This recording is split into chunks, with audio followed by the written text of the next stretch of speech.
이런 말씀의 제목으로 이 시간 은혜 나누기 원합니다. 진실하게 예수 그리스도를 믿는 성도는 경건해야 합니다. 이 경건은 무엇을 이야기하는 것인가? 사전을 보면 경건에 대한 명사가 나와 있지 않고 형용사가 나와 있습니다. 그 형용사는 그 경건의 상태나 성질, 그것을 의미합니다. 그래서 공경하며 삼가하고 엄숙하다라는 의미로 말합니다. 좀 더 쉽게 풀어보면 하나님을 공손하게 공경하고 그리스도인으로서 몸가짐을 조심하고 지나치지 않도록 하고 그리스도인으로서 말이나 행위 따위가 위험 있고 정중하다라는 뜻입니다. 그래서 정리해보면 경건은 하나님을 경외하는 신앙, 그리스도인으로서 세상 속에서 그 몸가짐을 바르게 하고 말이나 행동을 점잖고 엄숙하게 하는 태도를 말합니다.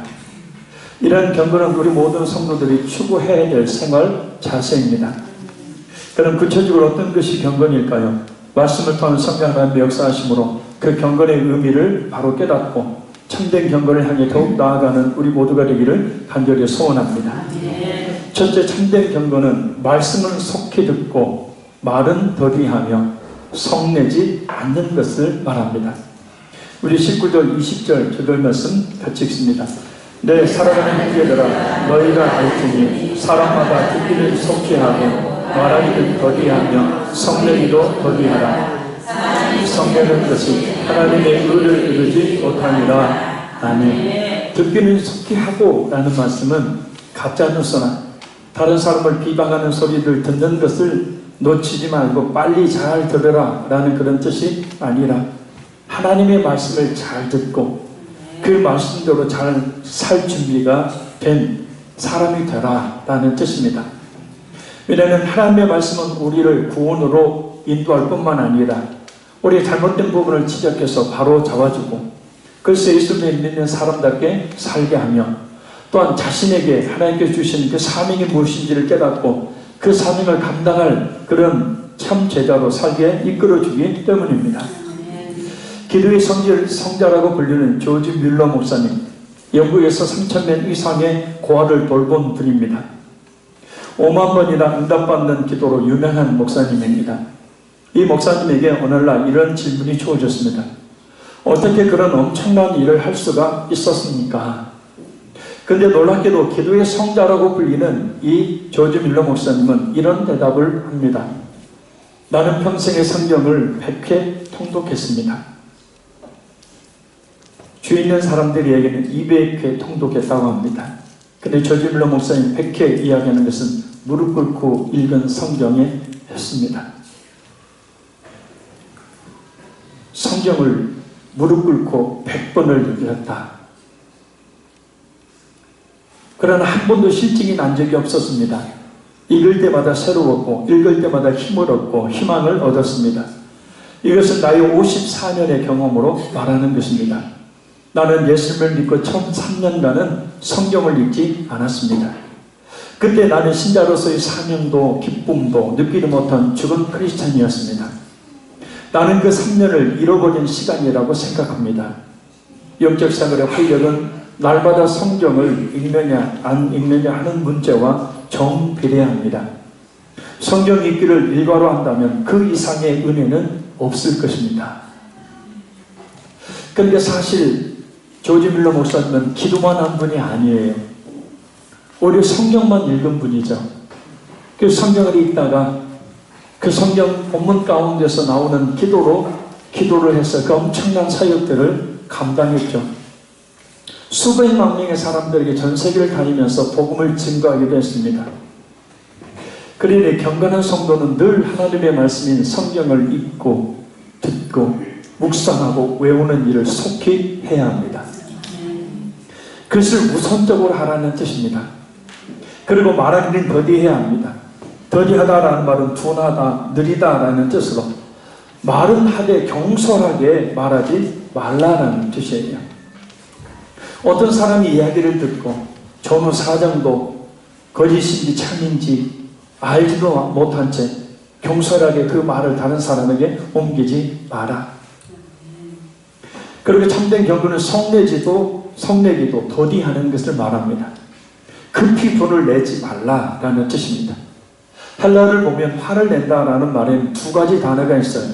하나는 드모스라는 말이고 하나는 오르게라는 말입니다. 이 드모스는 가랑잎이 한꺼번에 활활 타다가 금방 꺼지는 것처럼 기분이 나쁠 때 감정이 폭발해서 화를 냈다가 자기도 모르게 금방 식어버리는 것을 말합니다. 누구나 가지고 있는 그런 기질, 한마디로 얘기하면 뒤끝 없는 화를 말합니다. 근데 오늘 본문에서 말하고 있는 성내는 것은 오르게입니다. 이 오르게는 어떤 사람의 잘못에 대해서 한 번 화를 냈다가 그 화를 마음에 계속 담아두고 그것을 두고두고 키워가는 것을 말합니다. 이 화를 마음에 담아두게 되어지면 그것은 자연스럽게 커지게 됩니다. 그래서 그것이 미움과 증오로 발전하게 되어지고, 그래서 예수님께서 마태복음 5장 23절에 보면 오르게로 인해서 그 분을 내므로 인하여서 욕설과 저주를 퍼붓게 되고 그 미움을 살인이라고 정의를 내리시죠. 그래서 마음에 어떤 미움을, 어떤 사람에 대한 미움을 갖고 있는 것은 시퍼런 양날에 피 묻은 칼을 마음에 품고 있는 것과 같은 것이죠. 그래서 이 성년의 결과를 오늘 본문에서 하나님의 의를 이루지 못한다라고 말합니다. 성령인 것은 하나님의 의를 사라져버리게 만들기 때문에 쉽게 말하면 하나님의 영광 가리게 되고 하나님의 일들을 망치는 결과를 낳게 된다는 뜻입니다. 물론 이렇게 성년 후의 기도 역시도 하나님께 상달되지 않고 말입니다. 그럼 왜 사람들이 분노하게 되는 걸까요? 심리학적으로 그 원인을 알 필요가 있습니다. 캐롤 이저드라는 사람이 분노의 주요 원인을 크게 세 가지로 말합니다. 잘 들으시고, 내가 열받아서 화를 내는 원인이 무엇인지를 알고 또 다른 사람 열받게 하지 않는 그런 계기로 삼으시기를 바라요. 첫째는 일상적인 생활에서 자신이 강렬하게 바라던 것을 심리적, 육체적으로 제지당했을 때 분노가 유발한다는 겁니다. 쉽게 말하면 자신이 하고 싶은 것을 못하게 막을 때 분노하게 된다는 거예요. 둘째, 자신 또는 자신에게 중요하다고 생각하는 것을 평가절하당할 때 모욕감을 느껴 분노하게 된다고 합니다. 쉽게 말하면 자신의 존재 자체를 무시하는 것, 나를 무시하는 것, 그리고 내가 중요하다고 여기는 것들에 대해서 인정받지 못하고 무시받을 때 분노가 일어나게 된다는 것. 곰곰이 잘 생각해 보세요. 셋째, 만성적이고 해결되지 않는 강하고 지속적인 스트레스가 분노 유발의 원인이라고 합니다. 그래서 스트레스를 해결하지 못하고 쌓고 싸우면 그것이 분노로 폭발하게 된다는 거예요. 근데 사랑하는 남편을, 사랑하는 아내를, 사랑하는 자녀들을 스트레스 받지 않게 하는 것이 내가 사는 길이에요.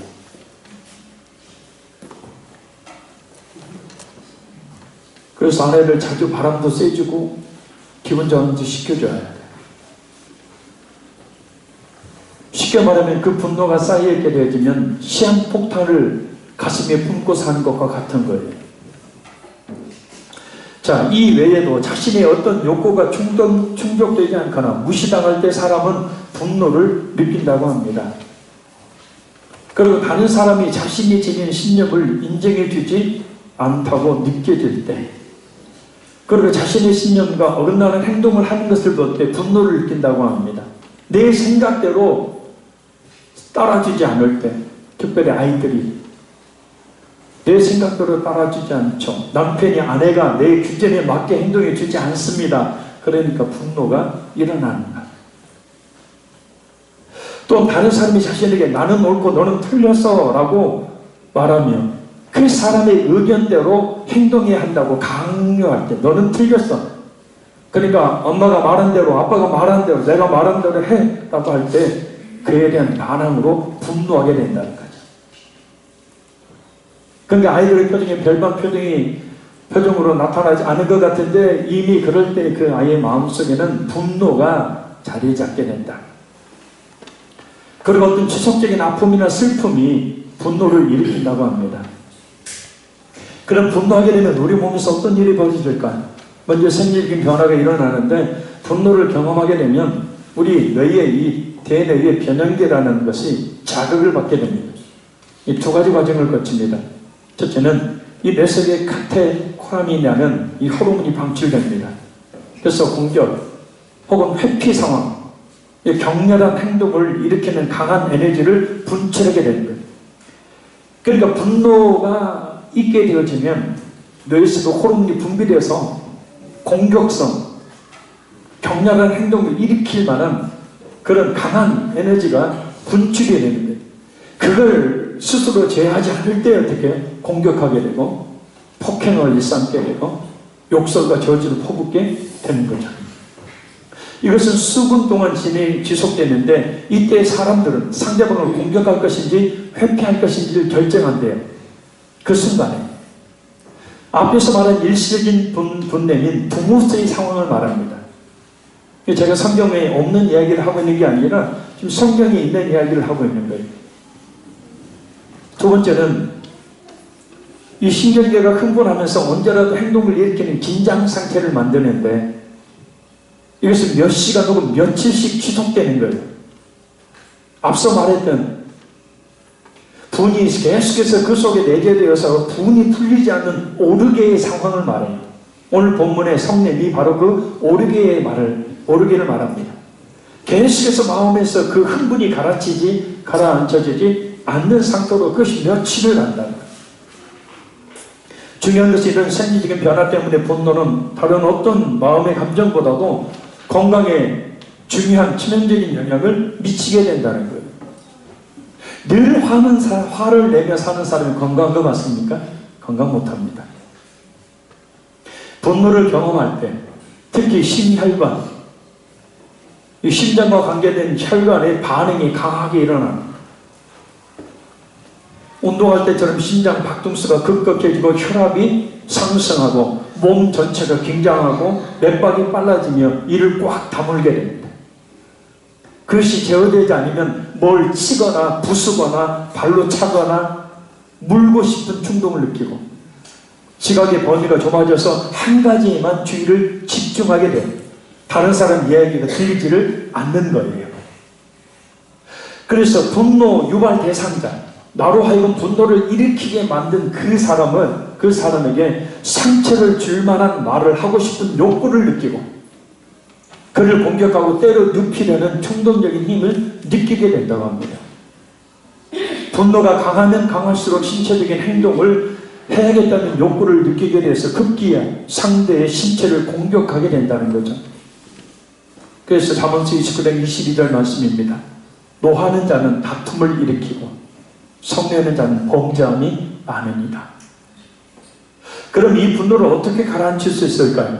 에베소서 4장 26절에서 27절 말씀입니다. 분을 내어도 죄를 짓지 말고 해가 지도록 분을 끊지 말고 마귀에게 틈을 주지 말라. 분노를 가지고 있는 사람은 마귀가 노리는 먹잇감이에요. 그래서 마귀가 그 분노를 가지고 있는 사람을 보고 그 분노가 폭발하도록 자극하니, 그러니까 부부싸움 하다 보면 그냥 어떤 작은 문제로 싸웠어요. 그러면 싸우면 그 문제로 끝내야 되는데 꼭 마귀가 배워서 그때 어떻게 합니까? 뒤에서 잘한다 하고 충동질을 시키잖아요. 어떻게 해요? 꼭 실행 이야기하게 만드는 거예요. 꼭 몇 년 전에 잘못했던 이야기, 또 3년 전, 10년 전에 당신이 이런 얘기 했지 않냐, 이렇게 나한테 했지 않냐라고 옛날 이야기 끄집어내서 그 분노에 불을 붙이는 거예요. 마귀가 하는 짓이다. 남편도 꼭 친정 얘기합니다. 장인 장모 얘기합니다. 그래서 열받게 만드는 거예요. 그래서 마귀가 그 분노가 폭발하도록 자극하니 분노는, 혈기는 정말 우리에게서 버려져야 될 감정입니다.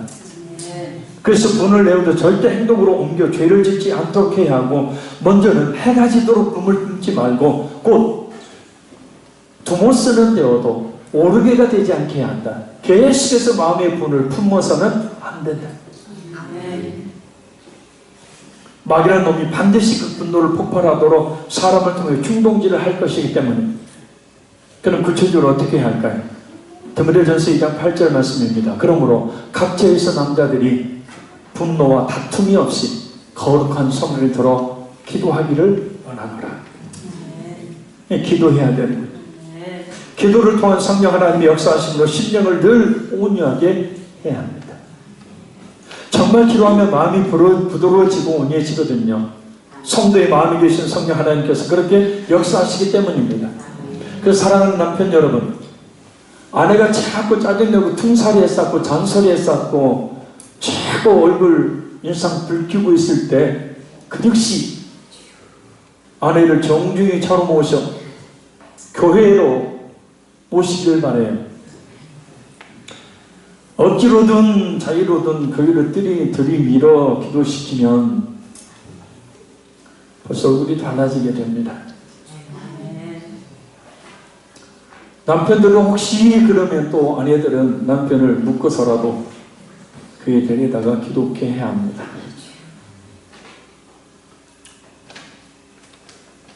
성을 내는 것은 하나님의 영광을 가리며 하나님의 일을 이루지 못하게 합니다. 무엇보다 감당할 수 없는 결과를 받게 만들어요. 무엇보다 우리의 몸과 마음의 건강을 상하게 만들어 버립니다. 그래서 진정 경건한 그리스도인은 늘 말씀을 깊이 묵상하며 깨어 기도함으로 분노하지 않는 참 경건의 능력을 가져야 합니다. 기도와 아울러서 실제 대인관계 속에서 대인관계를 통해서 대부분 그 분노가 일어나니까요. 간단합니다. 서로 성내지 않도록 상대를 무시하지 마십시오. 아멘. 절대 무시하지 마세요. 무시받고 가만히 있어 사람은 하나도 없습니다. 둘째는 자신의 생각이 옳다고 상대에게 강요하지 마십시오. 그것이 곧 자극하고 충동기를 가져와서 결국은 돈을 내어서 풍지박산나게 만드는 거예요. 왜 경건에 있어서 가장 중요하게 분을 이야기하고 있는지, 이 분냄을 이야기하고 있는지를 곰곰이 잘 생각해 봐야 합니다. 사랑하는 성도 여러분, 혹시 마음속에 남편에 대한, 아내에 대한, 부모에 대한, 자식에 대한, 다른 사람에 대한, 혹시 저에 대한 마음의 미움, 분노가 있다면 그 문제 빨리 해결하는 것이, 그 문제 가지고 기도하는 것이 내가 사는 길이고 다른 사람을 살리는 길입니다. 내가 먼저 손 내밀지 못하고 내가 먼저 용서하지 못하고, 우리 그리스도인들의 이점은 뭐냐면 먼저 할 수 있다는 거죠. 그러나 세상 사람들은 절대 먼저 하려고 하지 않습니다. 분은 자기의 마음도 육체도 상하게 만듭니다. 분은 미움에서 나오죠. 못마땅함에서 나옵니다. 그러니 이 문제를 해결해야 합니다. 성내지 않는 것이 곧 경건의 가장 첫 번째 참된 경건의 모습입니다. 둘째, 참된 경건은 모든 더럽고 악한 말을 버리는 겁니다. 21절 상반절을 읽겠습니다. 그러므로 모든 더러운 것과 넘치는 악을 내버리고, 아멘. 모든 더러운 것과 넘치는 악은 사람의 마음에서 비롯되어 입을 통해서 나오는 모든 악한 더러운 말들을 말해요. 마태복음 15장 18절에서 20절에 예수님이 이렇게 말씀합니다. 입에서 나오는 것들은 마음에서 나오나니 이것이야말로 사람을 더럽게 하느니라. 마음에서 나오는 것은 악한 생각과 살인과 간음과 음란과 도둑질과 거짓 증언과 비방이니 이런 것들이 사람을 더럽게 하는 것이요 씻지 않는 손으로 먹는 것은 사람을 더럽게 하지 못하느니라. 어제 결혼식장 가서 맛있게 뷔페에서 밥을 넣어 이 접시에서 옆으로 식탁 위로 음식이 떨어졌어요. 어떤 사람은 아이 더러워 하고 안 먹더라고. 저는 주워 먹었어요. 그게 더러운 것이 아니니까. 진짜 더러운 것은 뭐냐면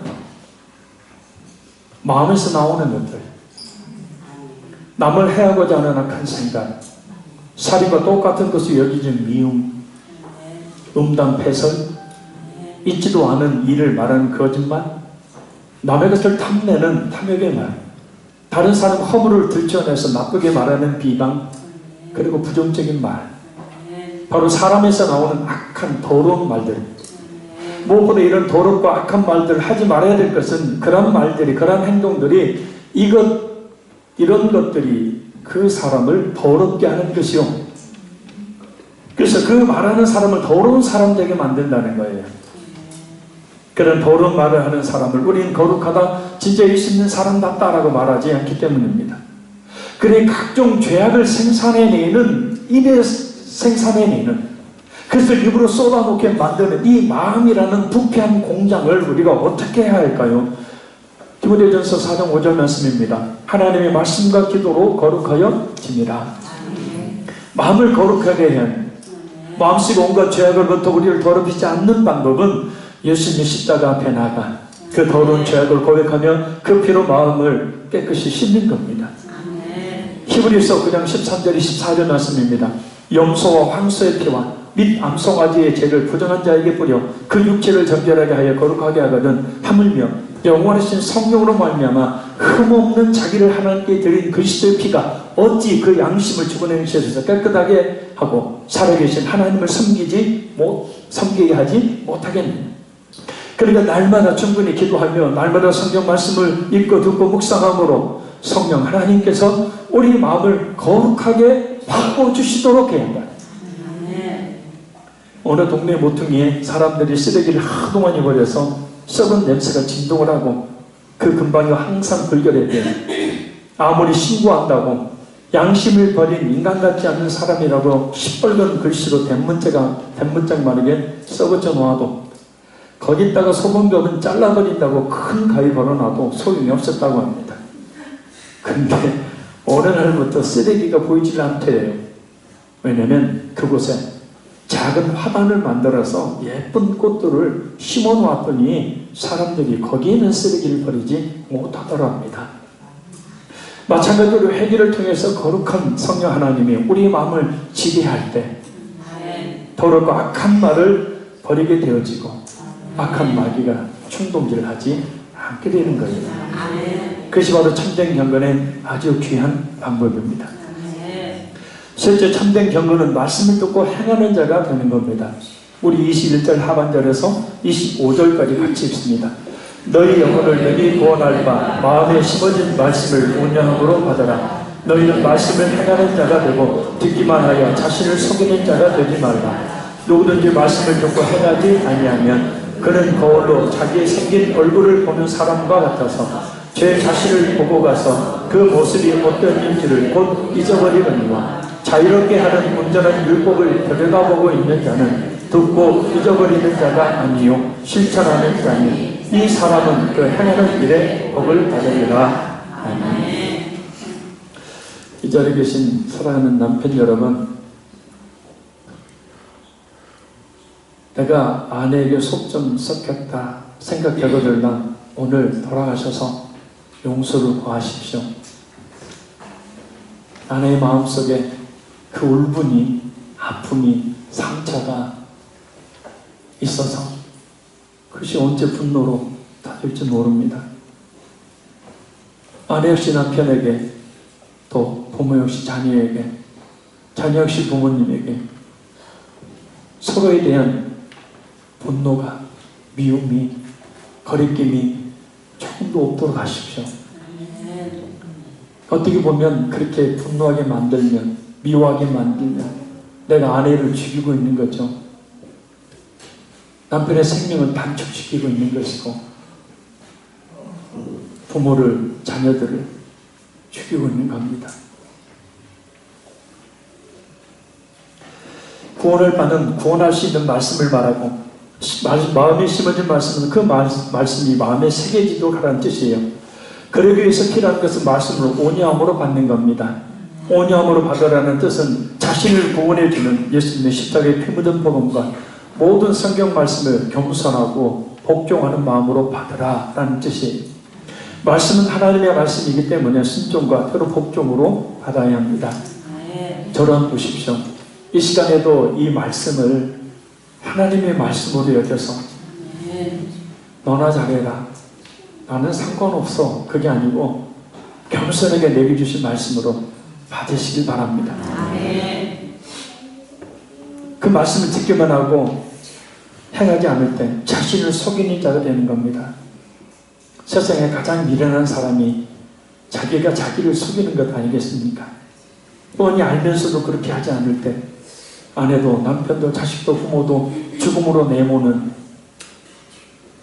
그 혼자 한쪽 구석에서 혼자 그 미움 때문에, 분노 때문에, 평생 알았던 아픔 때문에 죽어가고 있는, 나로 인해 상처받은 사람들을, 가족들을 보십시오.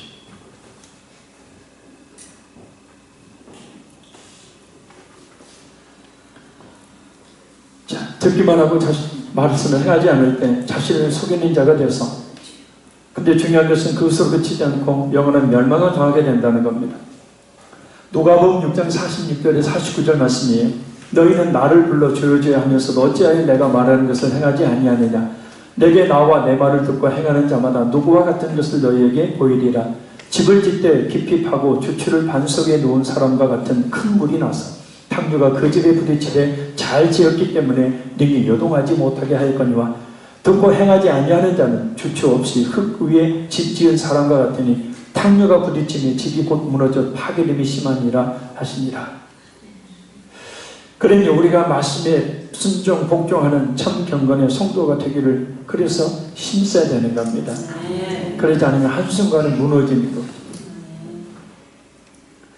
왜냐, 누구든지 말씀을 듣고 행하지 아니하면 그는 거울로 자기의 생긴 얼굴을 보는 사람과 같아서 제 자신을 보고 가서 그 모습이 어떤지 곧 잊어버리게 되기 때문입니다. 이 말씀은 배경이 있어요. 지금은 아주 깨끗한 유리가 나옵니다만은 그 전에 거울은 불이나 동을 아주 빛이 나도록 문질러서 사용해냈어요. 그래서 불이나 동을 반짝반짝 해도 자세한 자신의 모습을 볼 수 없습니다. 실제 한번 봤는데 그렇더라고요. 그래서 희미한 모습은 금방 잊어버리듯이 말씀을 듣는 자가 행하지 않으면 자신의 얼굴을 기억하지 못함과 같다라는 뜻이에요. 어리석은 일입니다. 자신의 얼굴을 보고도 자신의 얼굴을 기억하지 못하니 말입니다. 그러나 들여다보고 있는 자, 곧 말씀을 깊게 그 의미가 무엇인지를 깨달아 알 수 있도록 말씀을 깊이 듣고 그 말씀대로 살려가는 성도, 그 성도는 그 말씀을 억지로 지키는 것이 아니라 즐거운 마음으로 지킨다. 그러한 성도는 복을 받으리라. 시편 1편 1절에서 1절 이하의 말씀, 복 있는 사람 악의 길을 따르지 않으면 죄인들에게 쓰러하는 오만한 자들 자리에 앉지 아니하고 오직 여호와의 율법을 취하러 묵상해 그 율법을 즐거워하여 그 율법을 취하러 묵상하는 자로다. 이런 그가 시냇가에 심은 나무와 같으니 시절을 쫓아 열매를 맺고 밀사비가 무성한 하는 모든 일이 형통하리로다. 그래서 말씀을 행하는 자체가 복이고 또한 복을 받게 된다는 뜻입니다. 그래서 우리가 진정 예수님을 믿어 구원받은 성도라면 말씀을 듣기만 하고 행하지 않으므로 자신을 속이는 자가 되지 않아야 합니다. 말씀을 듣고 그 말씀에 그대로 순종 내지는 복종을 하는 것이 참된 경건의 모양입니다. 넷째, 참된 경건은 다른 사람을 비방하지 않는 겁니다. 우리 26절 읽겠습니다. 누구든지 스스로 경건하다 생각하며 자기 혀를 제갈 물리지 아니하고 자기 마음을 속이면 이 사람의 경건은 헛것이다. 아멘. 스스로 경건하다 생각하면 곧 자기가 신앙이 깊다라고 이야기하면서 자기 혀를 제갈 물리지 아니하는, 곧 자기 혀를 제어하지 않고 다른 사람을 비방, 비판, 저주하는 말을 하는 사람은 역시 자신을 속이는 사람이고 그 사람의 경건은 헛것이다. 곧 말해 여기서 경건은 예배, 기도입니다.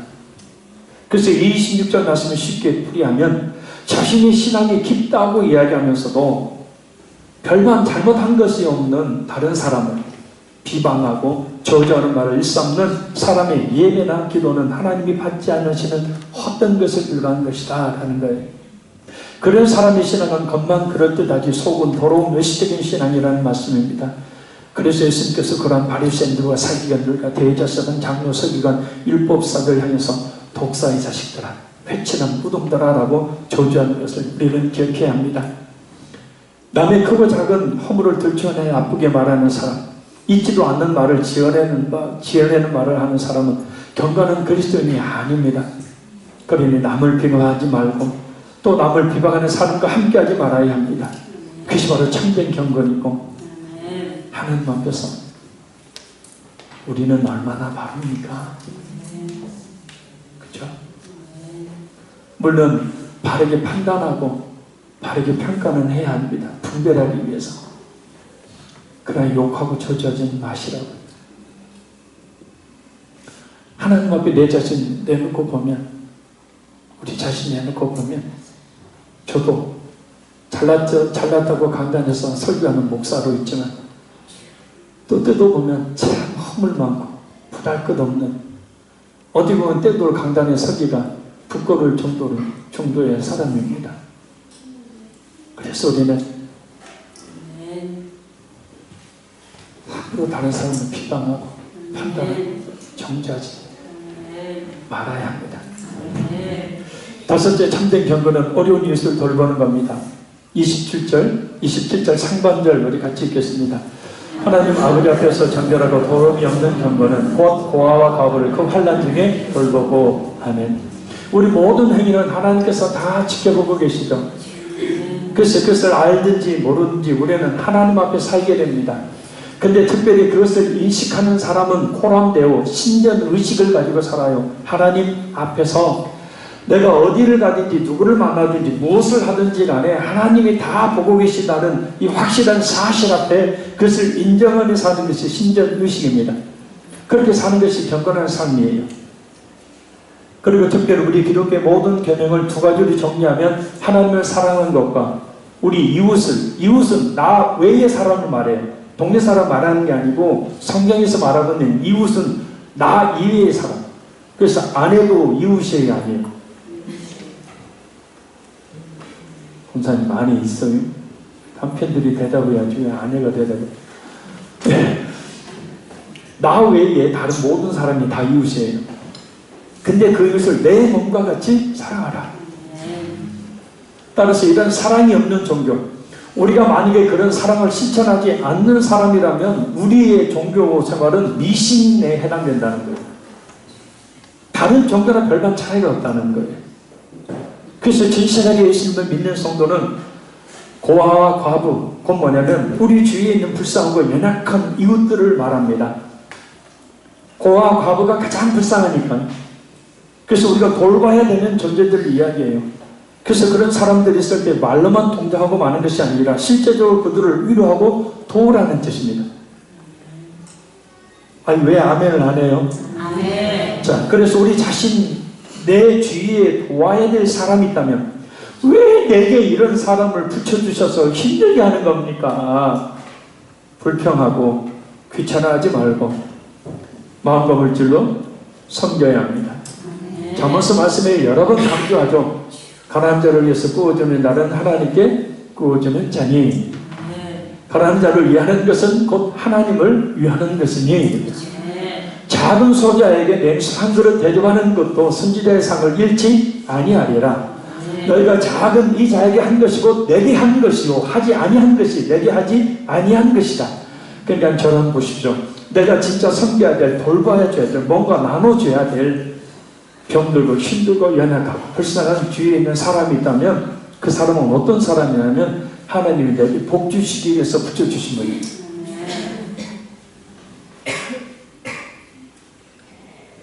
아멘. 아멘. 그게 예수님이라고요. 그분이 바랍니다. 그 사람이 예수님이다. 예수님이다.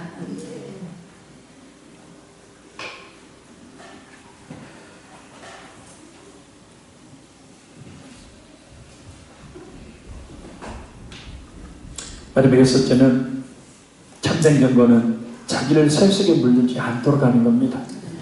우리 27절 하반절 있습니다. 또 자기를 지켜 세속에 물들지 아니하는 그것이니라. 아멘. 세속이라는 것은 세상으로부터 많은 그런 이 세상적인 것들이 믿는 성도를 향해서 계속해서 오게 되죠. 물이 흐르듯. 여기서 말하고 있는 세상은 요한일서 2장 16절에 말하는 세상의 정욕, 그리고 에베소서 2장 2절에 말씀하고 있는 세상 풍조를 말합니다. 그리고 물들지 아니하는 이란 말은 휩쓸리지 않는 것을 이야기합니다. 술 취함, 음란이 주는 쾌락과 즐거움을 쫓는 세상 사람들처럼 살지 않는 것, 분수에 지나친 사치, 방종을 일삼는 세상 사람들처럼 살지 않는 것, 하나님보다 물질을 더 추구하는 세상 사람들처럼 살지 않는 것, 하나님보다 세상의 성공만을 더 추구하는 세상 사람들처럼 살지 않는 것, 세상 사람들의 삶의 목적과 그들의 생각과 그들의 가치관, 그들의 삶의 방식과 습관을 따르지 않는 것, 그것이 곧 자신을 지키는 것이요, 그것이 곧 참된 경건의 모습이다. 우리는 날마다 교회를 나가게 되면 날마다 친구를 통해서, 주위에 있는 사람들을 통해서 그 세상의 물결이 나를 향해서 나를 휩쓸어버리려고 옵니다. 야, 우리 같이 가서 한잔하자.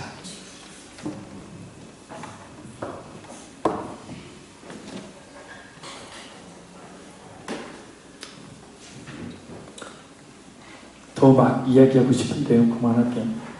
결론적으로 말씀드립니다. 경건은 하나님을 경외하는 신앙, 그리스도인으로서 세상 속에서 자신의 몸가짐을 발휘하고 말이나 행동을 점잖고 엄습하게 하는 태도를 말합니다. 구체적으로 오늘 야고보서에서 말씀하는 참된 경건이란 말씀은 속히 듣고 말은 더디하며 성내지 않는 것, 모든 더럽고 악한 말을 버리는 것, 말씀을 듣고 행하는 자가 되는 것, 다른 사람을 비방하지 않는 것, 어려운 이웃을 돌봄으로 사랑을 실천하는 것, 자기를 세상의 그 물결에 물들지 않도록 지키는 것입니다. 이런 참된 경건의 모습을 가질 때 세상은 우리를 향하여 칭송하게 됩니다. 그리고 하나님의 칭찬하심은 물론 풍성한 노래와 축복을 받게 됩니다. 무엇보다 경건한 삶은 내가 진실한 그리스도인이라는 것을 증명하는 확실한 열매가 됩니다. 그래서 우리가 결코 포기하지 않고 추구해야 될 신앙의 태도입니다. 우리 자신이 진정 예수를 믿어 구원 받았다면 말입니다. 기도하겠습니다. 이 시간 우리 한번 통성으로 기도하기 원합니다. 하나님, 참된 경건을 실천하게 하옵소서. 하나님을 경외하는 신앙, 그리스도인으로서 세상 속에서 몸가짐을 바르게 하고 말이나 행동을 점잖고 엄숙하게 하는 태도, 말씀을 속히 듣고 말은 더디하며 성내지 않는, 모든 더럽고 악한 말을 버리는, 말씀을 듣고 행하는, 다른 사람 비방하지 않는, 어려운 이웃을 돌보며 사랑을 실천하는, 자기를 세상에 물들지 않게 하는 경건한 그리스도인에게 하여 주옵소서. 우리 한번 기도하겠습니다. 살아계신 아버지 하나님,